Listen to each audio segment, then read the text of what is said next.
video, we are going to talk about one of the firefighting system that we have got on board, and we have got different kinds of firefighting systems on board for different spaces. Like on deck, you have got foam systems, you have got CO2 systems. Same way, you have got CO2 systems in engine room, foam systems, hypermist systems in engine room for fixed firefighting system.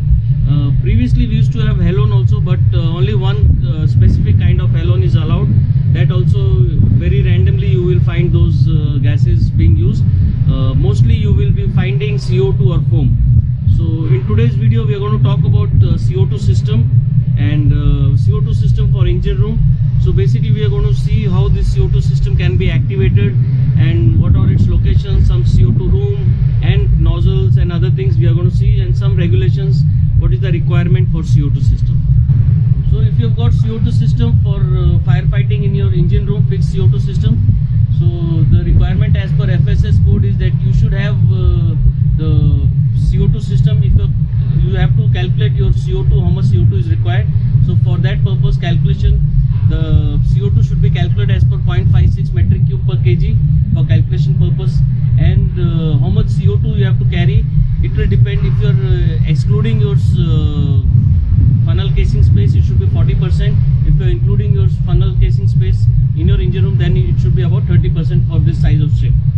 So that is the calculation part of it. And then also all this CO2 should be released within 2 minutes. So all this CO2, about 85 to 90% of this CO2 should be released in 2 minutes. So that is the requirement. So we are now inside our firefighting station, that is the foam room on this ship, and this is our CO2 control box, and we have got 2 pilot bottles inside this for releasing CO2 in case of fire, if you have got a fire in engine room. So what happens is, if you have got a fire in engine room, the main thing is that we are going to release CO2. So if anybody is there inside the engine room, they are going to suffocate, they will not get oxygen. So the main thing is that you have to take head count and everybody has to evacuate the engine room, and you have to close all the ventilations, you have to stop supply of fresh air, and you have to close all the open vents so that your CO2 will not get wasted and it will just release from all the vents. So these are the things that you have to take care before you actually release.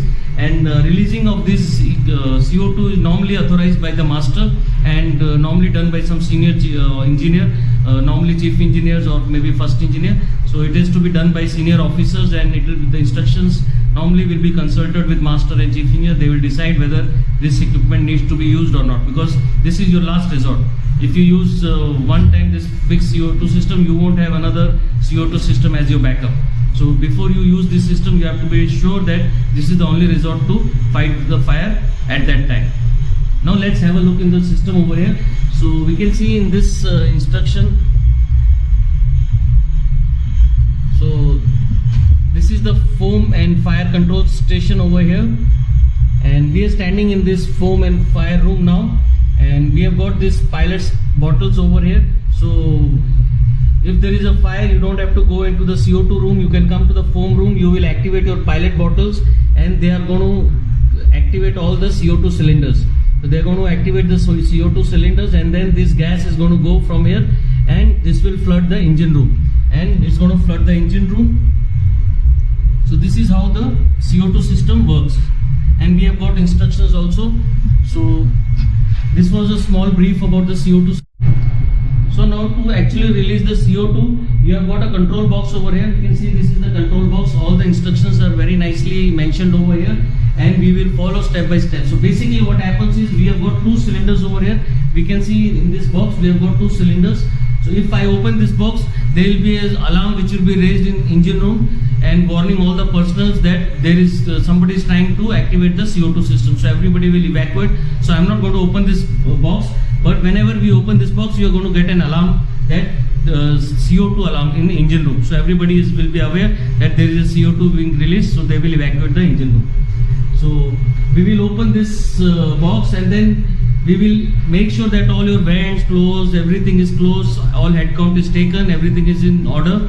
And for closing, you have got emergency switch box, so you can shut your fans and other equipment from here, and you also have got 2 closing valves. If you need to stop your machineries or main engine, you can stop them from this location. So first we can stop all the machineries, locations, and all your fans. After that, we have taken head count. We are sure everybody is outside the engine room now. We have battened down the engine room. Everything is closed. So at this moment of the time, we are going to release the CO2. So for releasing CO2, we have got 2 bottles. So what we are going to do is open a pilot CO2 cylinder valve. So we have got 2 cylinder valves over here. We can see here we have got 2 cylinder valves. So these are the cylinder valves, like this is the one cylinder valve for this one, and we have got another cylinder valve which is over here. So after we open the cylinder valve, we have got a lever which we can see over here. We can see in this we have got a lever. So you are going to open that lever, and after you open the lever, you will have all the pilot gas going. Before you release, you have to open this valve over here. This is your open engine room POD valve. So these are the instructions for this ship. You are going to familiarize yourself with your system. So basically, the CO2 system, we have got these pilot bottles. They are pressurized bottles. So they will go and they will puncture all your CO2 cylinders which is there in the CO2 room, and then all the gas will be released in one time in the engine room, so that it can flood whole engine room and fight the fire. So now let's have a look in our CO2 room. So now we will be entering our CO2 room which is there on our ship. Normally before you enter CO2 rooms, you have to ventilate these rooms. So we have kept the door open and we have got a ventilation fan which has been running. So we have already ventilated this room. What happens is you have got CO2 inside, and if for some reason some bottle leaks or something, you will have CO2 and people can suffocate. So this is a practice. Before you go, you have to ventilate the system. So now let's enter the CO2 room.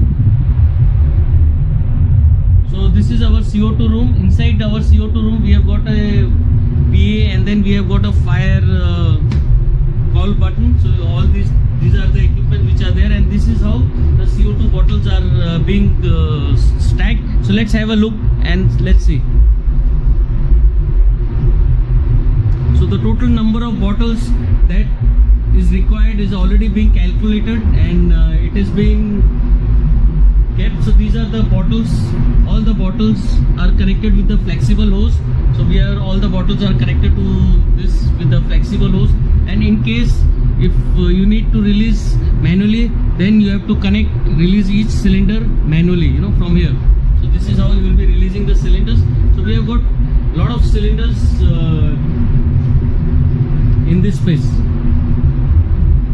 And now let's have a look in the control panel. So we have seen one of the control panel which was there in the foam room. Same way we have got a control panel here. If you want to release CO2 from this location also, you can release, because this CO2 room is not in engine room, it is outside the engine room. So this is also a requirement that this system should not be in the engine room. So this is outside engine room, so we can operate here. So same way we have got this lock, and you are going to open, and if required we are going to release the pilot bottles. After you release the pilot bottles, you have to make sure that your system is on, and these are the power switches which is there, and the POD valves that we have said, we will see that valve which is there in the engine room. So sometimes what happens is we also go through a lot of piracy areas, so some miscreants can come and they can release the CO2 in engine room, and also we have got a safety feature by which you can lock few valves, and then you will not be releasing the CO2 in engine room. So we are going to see the system now in engine room, how this pipeline, we can see over here this pipeline. After you will have all the CO2 released from the cylinders, you will have this CO2 passing from this valve and this line, and it's going right down, and we have engine room at the bottom. So all the CO2 will be going down in the engine room. So now we will see how this line goes down in engine room and how it distributes all over the engine room evenly. You can see here the line is coming from top, and this is the CO2 line which comes over here, and it passes through this CO2 POD valve. So this is the valve that you have to make sure it is open. This is the valve. If you keep this valve closed, you will not have any CO2 going in the engine room. So for some security reason, safety reason, if you want to isolate, this is the valve. Now let's have a look how this line distributes. You can see from here, this line comes here and then it goes right on the top, and it is going to distribute throughout the engine room.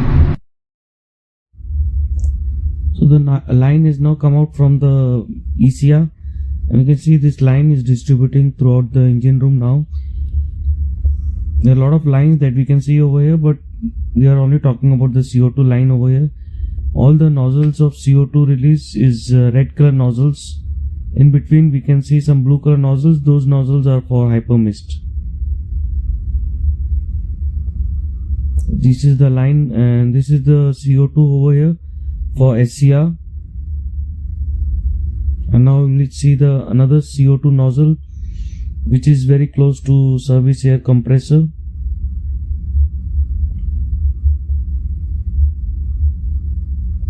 So this is the nozzle over here. Like this, we have got nozzles which are distributed evenly throughout the engine room in all different locations. So we will have a look into few locations. This is one more location in engine room.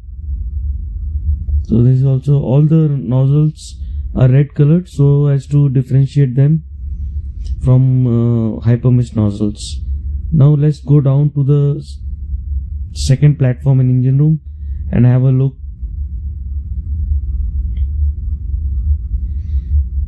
So we got another nozzle over here, CO2 nozzle, and same way it is located in other locations also. Now we'll be entering purifier room. This is our purifier room.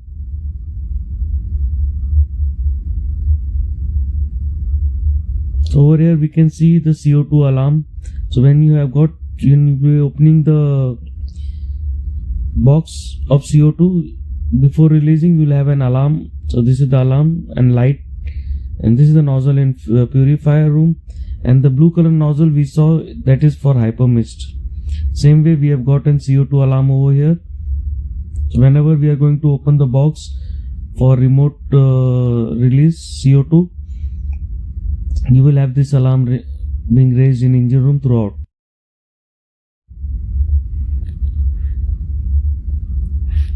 So this is one of the nozzle over here for generators, and we have got few more nozzles, and this is another nozzle that we have got over here in engine room. So today we have seen our CO2 system, how this fixed CO2 system activates, how it's stored, and how it distributed all the lines which are distributed in engine room. And this is our last resort for fighting fire. So before we actually use fixed CO2 system, you have to be doubly sure that this is the only resort. And normally it should be authorized by master or senior chief engineers. They will consult and they will use this final resort that we have got for fighting fire on